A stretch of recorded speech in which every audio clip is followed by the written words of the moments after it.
Яңалыклар чыгарылышы үз эшен башлап җибәрде. Студияда Алина Валиева, исәнмесез? Беренче майдан бакчаларга автобуслар йөри башлый. Автобуслар нинди маршрутлар буенча йөриячәк һәм бакчаларга бару нинди бәягә төшәчәк? Караңгылык яратучыларга штраф. ЮХД хезмәткәрләре тонировкалы машиналар буенча рейдка чыктылар. Ата-аналар бала өчен үрнәк. Чаллыда куркынычсызлык маршруты гаилә онлайн квестына йомак ясалды.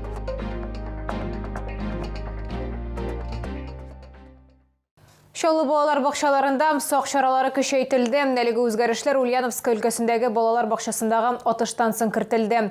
Исегезгә төшерәбез, фаҗига 26 апрель көне Ульяновск өлкәсенең Вишкайма бистәсендә була. Коралланган ир-ат балалар бакчасына бәреп керә һәм ут ача.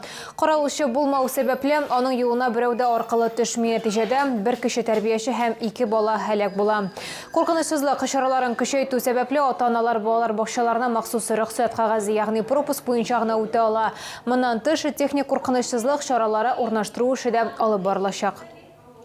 Беренче майдан бакчаларга автобуслар йөри башлый. Бакчачыларны йөртү шәхси компанияләр тарафыннан башкарылачак, әмма барлык ташламалар да сакланачак. Автобуслар нинди маршрутлар буенча йөриячәк һәм бакчаларга бару нинди бәягә төшәчәк? Тулырак хәбәрчебез материалында.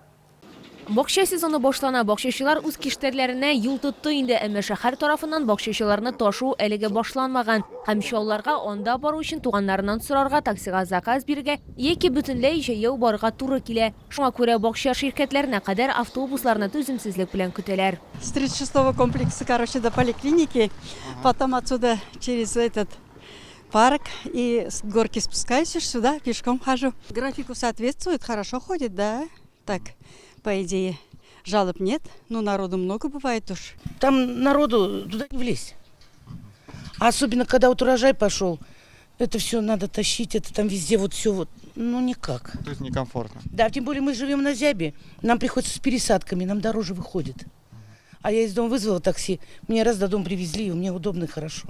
Бакчаларга 5 тукталыштан китәргә мөмкин булачак. Ел сайын әлеге урыннарны эскәмияләр һәм чүпчәр савытлары белән тәэмин итәләр. Пассажирларны зур автобусларда, маршруткаларда алып барырга планлаштыралар. Время отправления автобусов с 7 часов утра до 8:30 часов и с 15 часов до 18 часов согласно расписанию. Для удобства горожан предусматривается 5 пунктов отправки автобусов с остановок. 51 комплекс, Мегастрой, улица Машиностроительная, Красные Челны, Студенческая и автостанция. Барлык 39 маршрут буенча йөрү өчен элеккечә ташламалы социаль карталар буенча түләргә мөмкин булачак. Йөрү күләмендә чикләүләр юк. Шәһәр чикләрендә билет бәясе 27 сумны тәшкил итә. Аннан читтә ул 2 сумга арта. Бакчаларга автобуслар хәрәкәте 1 майдан 30 сентябрьгә кадәр оештырылачак. Шуны да билгеләп үтәргә кирәк, шәһәр ел сайын бакчачыларны ташуны оештыруга 15 миллион сум акча бүлеп бирә. Лилия Гатина, Руслан Бикмөхәмметов, Кирилл Хабзей, Яңалыклар. Әгәр сездә берчеп торган проблемагыз яисә шатлыклы хәбәрегез булса, безнең редакциянең кайнар элемтә телефонына шалтыратыгыз. 51 31 31 номеры тәүлек буена эшли. Хәбәрләрегезне WhatsApp аша да юллый аласыз. Фото һәм видеоларыгызны 8939 311 31 31 номеры буенча көтеп калабыз.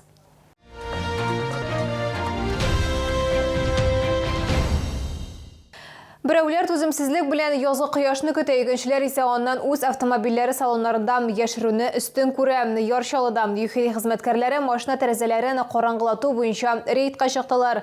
Кабаты кагыйдә бозучыларсыз гына булмады. Теманы хәбәрчебез дәвам итә. Машина йөртүчеләр тонировка тыелу турында белә, әмма бу кайберәүләргә карап уяла белән йөрергә комачауламый. Шуңа күрә ЮХД хезмәткәрләре кагыйдә бозучыларны ачыклау өчен даими рейдларга чыга. Озак көтәргә туры килмәде. Тәрәзәне караңгылатырга яратучы беренче кеше шундук диярлек эләкте. Который раз вас эта тонировка останавливает? Ой, уже не первый раз точно. Много раз. А почему продолжаете нарушать? Ну, нравится ездить тонированным, как ни крути. Уже как-то непривычно без тонированных стекол. То есть не представляете свою жизнь без тонировки? Можно и так сказать, да. Вот вы сейчас сняли уже который раз получается. Что дальше планируете делать? Завтра снова затонироваться. Көчле тонировканы тою юқағына түгел, пыяланың үткәру сәләте машина йөртүченең реакциясы тизлегенә турыдан-туры йогынты ясый дип кисәтә автоинспекторлар. Караңгы тәрәзәләр белән җәяүлене вакытында күреп алу мөмкинлеге кими. ЮХИДИ хезмәткәрләре яктылыкны тауметр ярдәмендә тикшерә. Әгәр прибор 70%-тан кимрәк күрсәтә икән, шоферга кояш түгел, административ хокук бозу турында беркетмә яктырта. Согласно техническому регламенту о безопасности колесных транспортных средств, светопропускаемость ветровых, а также передних боковых стекол автомобиля должна быть не менее 70%. При повторном совершении данного административного правонарушения на водителя составляется протокол согласно статье 19.3 Кодекса Российской Федерации об административных правонарушениях, то есть невыполнение законных требований сотрудника полиции.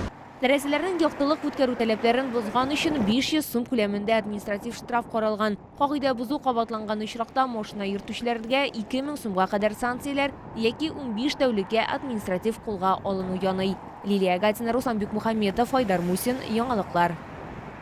Ата-аналар бала өчен үрнәк Чаллыда куркынычсызлык маршруты гаилә онлайн квестына йомак ясадылар. Исегезгә төшерәбез, чара язгы каникуллар профилактик чарасы кысаларында узды. Тестта ата-аналар да, укучылар да катнашты. Җиңүченең исеме Лилия Гатина белеп кайтты.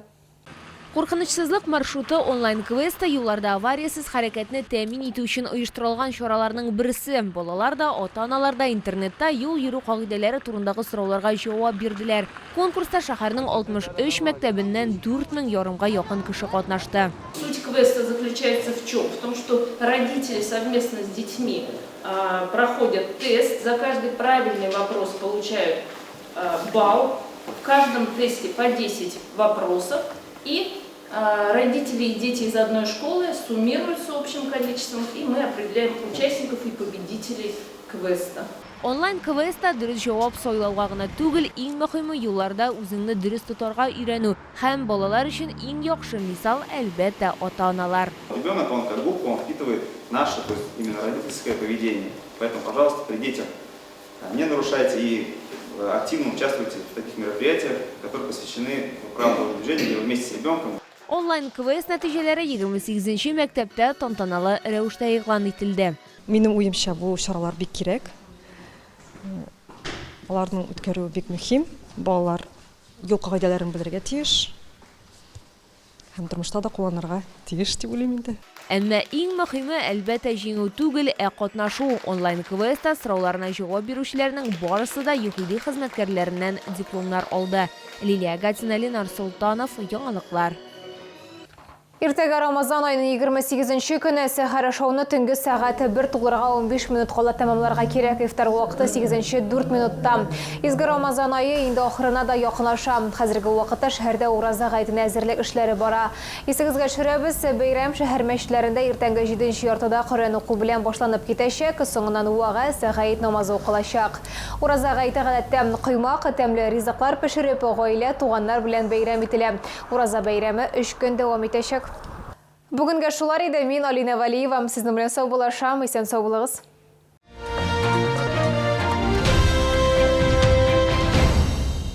Санаторий Шифалы-Суйжминвода предлагает программу для лечения и профилактики хронических заболеваний дыхательной системы «Свободное дыхание». Повышайте иммунитет и укрепляйте противовирусную защиту организма. Приглашаем на зеленую неделю саженцев, рассады и инвентаря с 27 апреля по 1 мая. Выставочный центр «Экспокама». Аттестованная и аккредитованная лаборатория ООО «Аттестационный пункт «Надежность» проводит механические испытания, металлографический и химический анализ металла, определение марки стали. Телефон 70 76 20.